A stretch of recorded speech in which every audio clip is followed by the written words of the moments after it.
Bon, j'imagine que pendant votre week-end, vous n'avez pas pu passer à côté des nouveaux tarifs de Trump et de la claque monumentale qui s'est prise par la Cour suprême. Bah, moi, je me suis noyé dedans pendant tout le week-end. On sait pas trop comment tout ça va se finir, mais j'aurais tendance à dire pas bien. En tout cas, pas bien pour le commun des mortels. Bah, pour ce qui est des stars de Washington, comme d'habitude, ça va bien se passer. Les politiciens s'en sortent toujours, donc il n'y a pas de souci de ce côté-là. Et puis alors, pour les partenaires commerciaux des États-Unis, bah eux, ils commencent sérieusement à se demander si l'establishment américain est pas devenu juste complètement taré. Comme s'il y avait encore un doute. Finalement, la seule bonne nouvelle du week-end, c'est que Trump n'a pas encore attaquer l'Iran, histoire de faire diversion. On va donc essayer de reprendre tout ça depuis le début, mais on va pas non plus se compliquer la vie, hein, vous inquiétez pas. Et si vous voulez les détails, bien sûr, les détails techniques, j'ai fait une vidéo ce week-end, une vidéo complète qui est sur la chaîne Swissquote, et le lien est juste là en dessous. Donc allez la voir, c'est plus simple, vous aurez tout le contexte en une seule vidéo, en 14 minutes, vous devriez tout comprendre. Mais en attendant, bienvenue dans ce Morning Bull Live, nous sommes le 23 février 2026 et je suis Thomas Veillet. Et perso, moi, j'ai pas encore augmenté mes tarifs. Enfin, pas encore.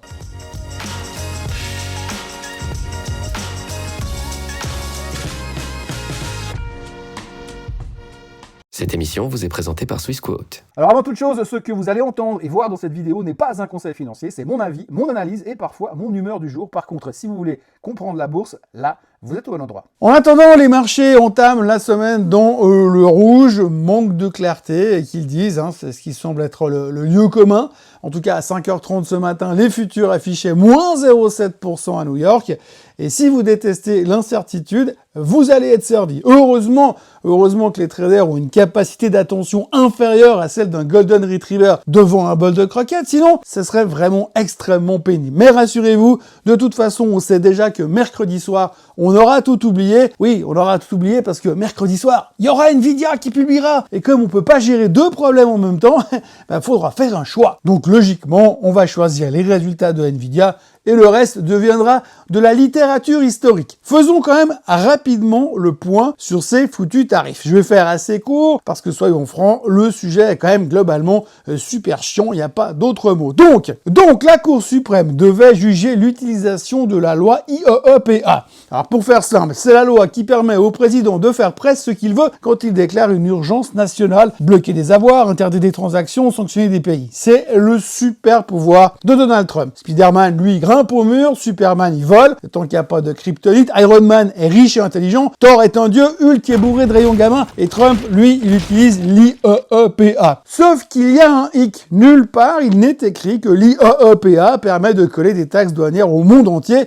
et c'est là que la Cour suprême a tiqué. Mais attention, elle n'a pas dit que les taxes étaient un péché. Elle a juste dit pas avec cette loi-là. Du coup, donc, Trump a sorti sa boîte à outils, section 232, section 301, et finalement, il a pioché dans la section 122, résultat, 10% de tarifs pour tout le monde, et comme il était encore énervé, 12 heures plus tard, il a rajouté 5% de plus pour la forme. Et j'espère qu'il s'est calmé, sinon ce soir, c'est 5% de plus encore. Et donc maintenant, on doit résoudre un vrai problème. Est-ce qu'on va se retrouver avec des taxes de base, c'est jugé illégal sous l'IEEPA, et en plus, de nouvelles taxes de 15% de la section 122 par-dessus. Pour l'instant, évidemment, c'est le scénario à privilégier. Pourquoi ? Eh bien, parce qu'aux États-Unis, et ailleurs aussi, c'est beaucoup plus facile de créer une taxe, de la mettre en place, même illégale, que de la supprimer. Évidemment, vous comprenez, c'est à cause de l'argent. C'est donc jamais simple de rendre le pognon qu'on vous a donné, c'est un peu comme une pension alimentaire. D'ailleurs, ce week-end, l'Europe a littéralement paniqué. Ils ont même envoyé un mail express dimanche soir à la Maison-Blanche. Et vous savez ce qui est symptomatique ? C'est qu'ils ne demandent même pas le remboursement. Ils savent que de toute façon, ça prendra des siècles et des siècles. Amen. Non, tout ce qu'ils veulent, c'est la certitude que ça ne dépassera pas les 15%. IEEPA, section 22, section 122, au fond, ils s'en foutent complètement du nom de la loi, ils veulent juste ne pas monter direct à 30% par accident ou par cumul. Pour l'instant, c'est le flou total. Moi, j'ai une pensée sincère pour les douaniers américains qui arrivent au boulot ce matin, hein, parce que c'est pas que je suis fan des douaniers, mais taxer les marchandises qui entrent aujourd'hui, ça va devenir un job d'ingénieur en physique nucléaire. Et ils ont clairement pas le niveau. À mon avis, Trump lui-même n'a aucune idée de ce qui va se passer au niveau de ses taxes aujourd'hui. Mais bon, il a un joker, hein. Il peut toujours bombarder l'Iran pour faire diversion et changer le titre en une des journaux, nous faire passer automatiquement à autre chose. En attendant, les bourses mondiales démarrent la semaine dans ce qu'elles détestent le plus, l'incertitude. Et alors quand on creuse un peu, on réalise que ce sac de nœuds va mettre un temps fou à se défaire. Il va falloir apprendre à vivre avec ce bruit de fond pendant un bon moment. Mais bon, rappelez-vous du Golden Retriever tout à l'heure, notre capacité à passer à autre chose à la vitesse de la lumière est notre plus grande force. Cette mini-crise, c'est probablement qu'une énième opportunité d'acheter sur faiblesse en attendant que le vent tourne. Oui, vous savez, le bon vieux buy the dip. Et puis alors, au milieu de cette saison 3 des tarifs douaniers, il y a la question qui tue le remboursement. Oui, parce que si les taxes déjà encaissées étaient illégales, dans un monde normal, l'oncle Sam devrait rendre la monnaie. Alors, perso, je vous préviens, hein, si vous avez payé quelque chose comme des taxes douanières et que vous espérez revoir votre argent avant 2036, il faut arrêter de rêver. Vu la gueule du déficit américain, votre pognon est déjà dépensé depuis belle lurette, et vu le prix des avocats qu'il faudra engager pour le réclamer, honnêtement, ça servira à rien. Le vrai sujet, c'est pas vraiment le passé, le vrai sujet, c'est demain, c'est qu'est-ce qu'on fait maintenant? Est-ce que l'Europe va se manger 30% de taxes ou est-ce que Trump va nous faire un rabais à 15% net? C'est ce doute-là qui fait baisser les marchés ce matin. On crée le dip pour pouvoir faire le buy derrière. C'est assez logique finalement. On commence donc la semaine au milieu de nulle part. Le Japon est fermé, la Chine est fermée encore et New York est en état d'urgence à cause d'une tempête de neige. Interdiction de circuler jusqu'à midi aujourd'hui, heure de New York. Autant vous dire que niveau volume, ça va pas être de la folie. Le WTI, lui, il reste un petit peu sous tension, juste sous les 66. Pas de nouvelles de l'Iran, ceux qui paraient que ça allait péter ce week-end, ils en sont pour leurs frais. Mais on parle de nouvelles négociations à Genève jeudi. Ça va sûrement super bien marcher, vu qu'ils se détestent depuis 50 ans. C'est pas le chocolat suisse qui va faire des miracles. Et puis alors du côté des classiques, l'or est à 5180, vous connaissez la chanson, valeur refuge, blablabla. Le Bitcoin, lui, se fait démolir. Là aussi, vous connaissez la chanson. C'est pas une valeur refuge, c'est un thermomètre de l'incertitude. La semaine commence donc dans le doute, et pour être franc, il n'y a que le sketch Cour suprême versus Donald Trump pour nous occuper. On a même arrêté de parler du PIB de vendredi, qui était absolument merdique. C'est pas grave, c'est la faute du shutdown, ça ira donc mieux demain. Circuler, il n'y a rien à voir. Idem pour le PCA, moins faiblard que prévu, mais bon, on n'est pas tous égaux devant les chiffres. Le CPI disait le contraire, alors dans le doute, on va se concentrer sur le CPI. Par contre, il y a un truc qui traîne dans un coin et qui commence, à mon goût, à faire un peu trop parler de lui, même au milieu du concours d'ego à Washington. C'est l'affaire Blue Hole. Alors, on n'en a pas tant parlé que ça, hein, mais la semaine dernière, les géants comme Blackstone, Apollo ou KKR ont pris très cher à cause d'un de leurs concurrents, parce que derrière tout ça, il y a deux mots qui font transpirer tout le monde discrètement, le private credit.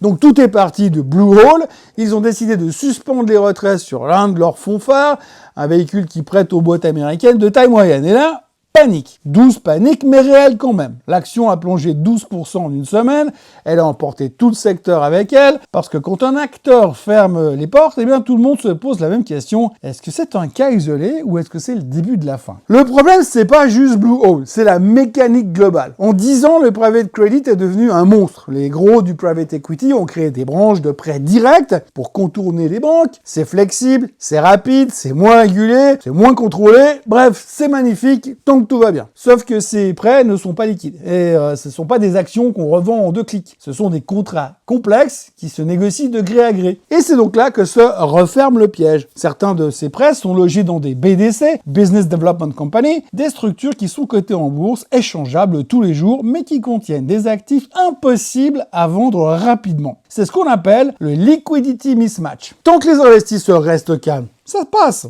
Ça passe même très bien. Mais s'ils veulent sortir en masse, le gestionnaire doit vendre à prix cassé ou alors bloquer les retraits. C'est le fameux gating. Et ça, les investisseurs, ils ont horreur de ce genre de truc. Et le timing, là, tout de suite, il est pas terrible. Il est même, je dirais, atroce. Vous vous souvenez de la correction violente sur les valeurs technologiques et les logiciels? Eh bien, beaucoup de ces fonds ont prêté massivement à des sociétés de software. Aujourd'hui, avec l'IA qui redistribue les cartes et menace les vieux modèles économiques, eh bien, la question surgit inévitablement, est-ce que ces boîtes pourront vraiment rembourser un jour? Est-ce qu'on n'a pas été un petit peu trop optimiste sur les standards du crédit ces dernières années?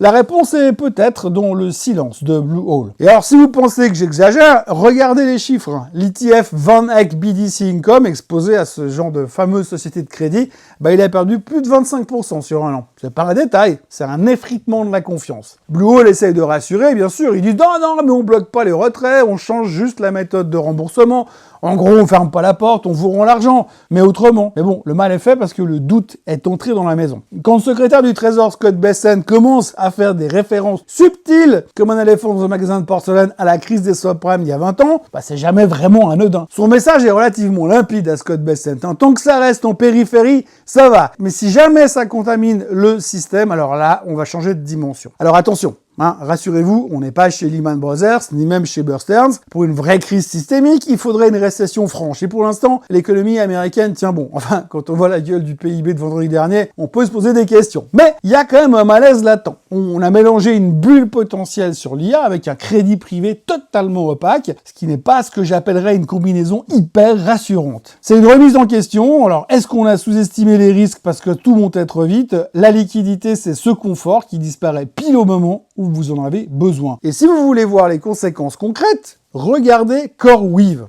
Vendredi dernier, l'un des fleurons du néo-cloud s'est fait défoncer. Enfin, 8%. C'est pas parce que l'IA est en train de caler, c'est pas parce que plus personne fait du cloud, non. C'est simplement parce qu'un financement de 4 milliards pour un data center en Pennsylvanie a été bloqué parce qu'ils n'arrivent pas à se mettre d'accord sur le prêt. Pourquoi? D'abord parce que CoreWeave est noté B+, et c'est pas suffisant. Et devinez qui devait financer ces 4 milliards?